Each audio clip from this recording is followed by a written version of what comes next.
I had to make sure that my mic was on this time because come on, you Blues!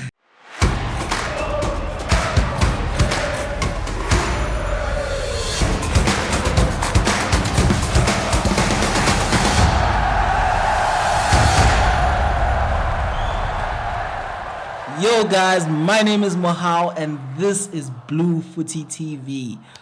What more can I say, guys? What more can I say? We have beaten AC Milan again in the space of 2 weeks. This time at their home in the Siro. Their players were talking about revenge. They're talking about not being the real AC Milan last week. But they couldn't handle us. They literally couldn't handle us yesterday. As you can see, I'm very pumped for this video. I'm very pumped after our beautiful and massive Champions League win last night. So please make sure to like this video, subscribe, and turn on the notification bell so that you're always notified when I upload a video. Now guys, yesterday's game was just crazy. It had everything from the intensity from both teams. It had the crazy atmosphere that the San Siro offers. It had beautiful football on display. It had Chelsea dominance on display, managerial genius on display. It was Chelsea heaven. It was Chelsea heaven because what we have been through as Chelsea fans, seeing our team be sideways passes FC, seeing our team not knowing how to shoot, seeing our team not progressing the ball effectively enough, seeing our team become a systematic defensive team, seeing it right now, oh my goodness, it's everything I ever wanted as a Chelsea fan. Yes, I know that it's only a few games that we've won, it's only a little run of form, but you can't help but not be happy considering how we started this season already. We started this season so bad, guys. I feel like it's understated. It is understated how our season started. It was so bad. Well, that seems like it's gonna come to an end because 3 Champions League games, 2 wins, and not just 1-0s, 2 massive wins against 7-time Champions League winners AC Milan. Like, we shouldn't take that lightly, guys. We shouldn't take that lightly. Graham Potter is making a very evident impact on this team. Yesterday's game, we lined up with a slightly different lineup than what I predicted, but we did play a back 3 as I did think we would because like I say, I know this might be regurgitation, a back 3 system for the big games is important. Tuchel was not wrong with that, guys. But Graham Potter, I don't know, he's just found little ways to tweak the formation, little ways to tweak the roles of each player, which help the very same formation that Thomas Tuchel introduced to us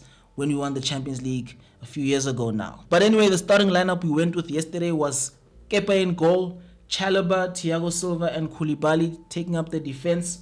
Then we had Reece James and Chilwell in the wing-back positions. Now, I thought that we would play Cucurella because I thought that Chilwell needs some time to acclimatize more. But Potter clearly sees that his experience in this competition is worth a lot. And if there's any games for him to get minutes over Cucurella, rather it be Champions League games because we know that he knows what to do. Then we had a midfield of Kovacic and Jorginho.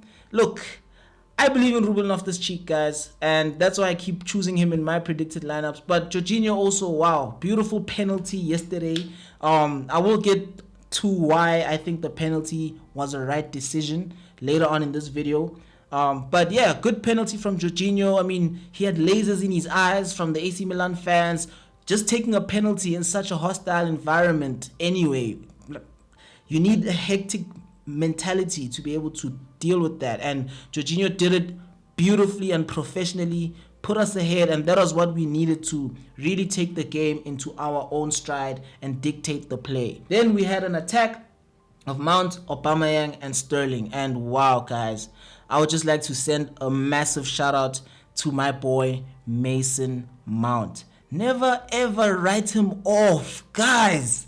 Don't write Mason Mount off because look, he does this every season. If you've noticed, he either starts the season very well and he's really reliant for like 80% of the season, and then somewhere along the middle or towards the end his form dips and people start outing him like, yo, Mount is just not great, we need to have conversations about Mason Mount, so on and so forth. Now I won't lie, I sometimes do subscribe to that, because when he does have his off days, his off periods of form, he is like a passenger. But one thing I can always talk positively about Mason Mount is that every single manager that has managed him ever since he became a Chelsea first team player has relied on him.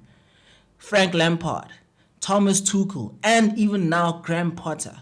That says a lot about him as a player, guys. I think I've even said this in a previous video. That says a lot. The fact that more than one manager can recognize the class, the talent, and the work rate that Mason Mount brings to every game.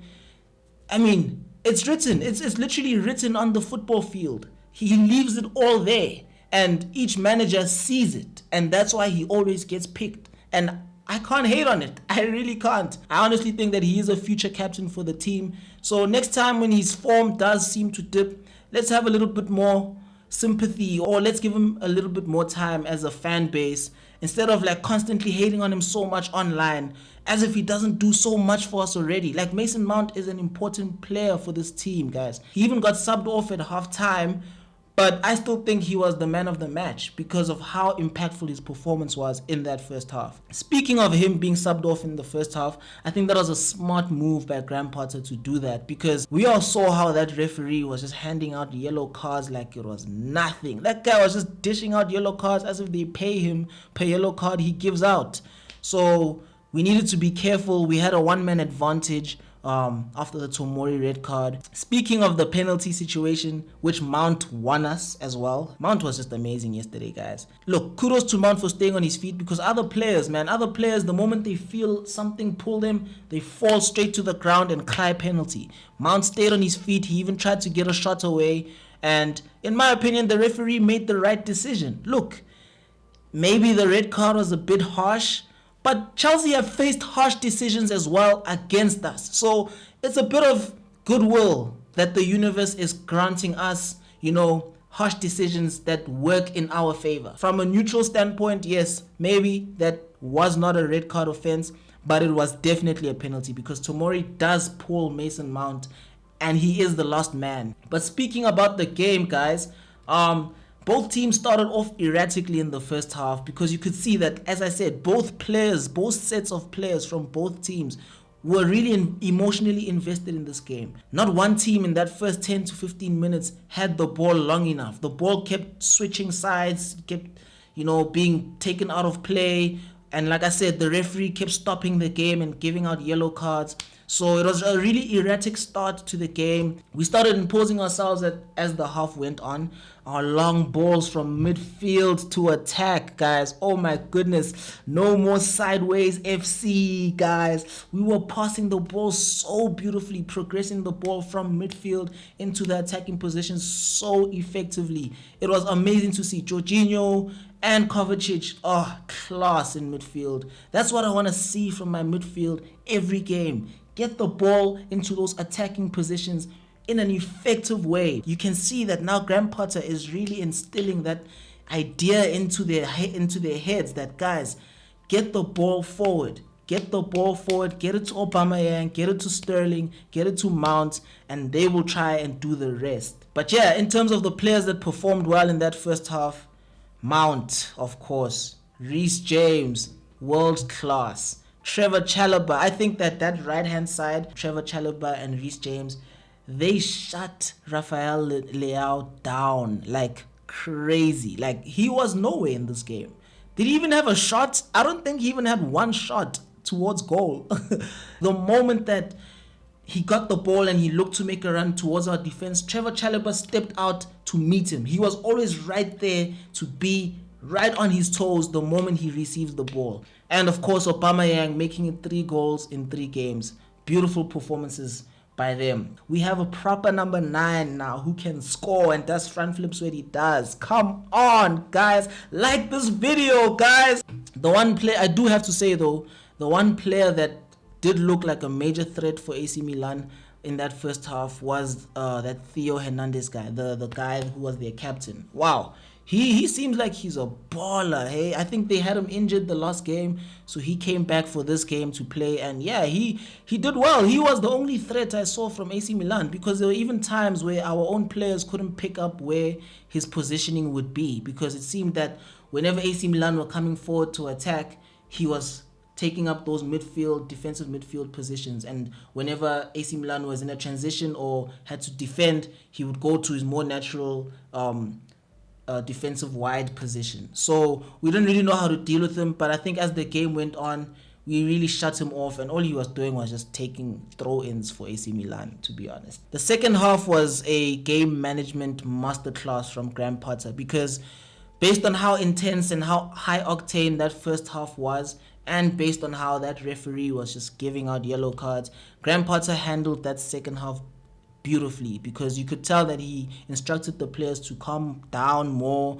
now focus on more possession. And by then it was like, look guys, we don't even need to do anything more. The game was wrapped up. We just needed to keep the ball, keep minusing their threat, and yeah, that second half was managed very, very well. We managed to come out with a result which now puts us first on the table in our group, and it's amazing considering where we started. Like I said in the beginning of the video, guys, we have really underestimated how bad our season was, and for the turnaround we've made right now, both in the league and in the Champions League, oh my goodness, I couldn't be happier. Obviously the work is not done. We have to maintain this form, we have to maintain these good performances so that we don't lose the progress we've made. But yeah, we're in a good place, and I'm very happy with Graham Potter and this team. Hey, I'm very happy, and I hope you guys are too at home. So if you liked this video, if you liked my review, if you are happy about that beautiful, massive result against AC Milan last night, make sure to hit the subscribe button to the channel so that you can see all the other videos that I'm going to be uploading. Hit the like on this one, and comment down below what your standout moment was in that game. With that said, guys, I will end the video here. Thank you so much for watching. I'll check you guys in the next one. Cheers.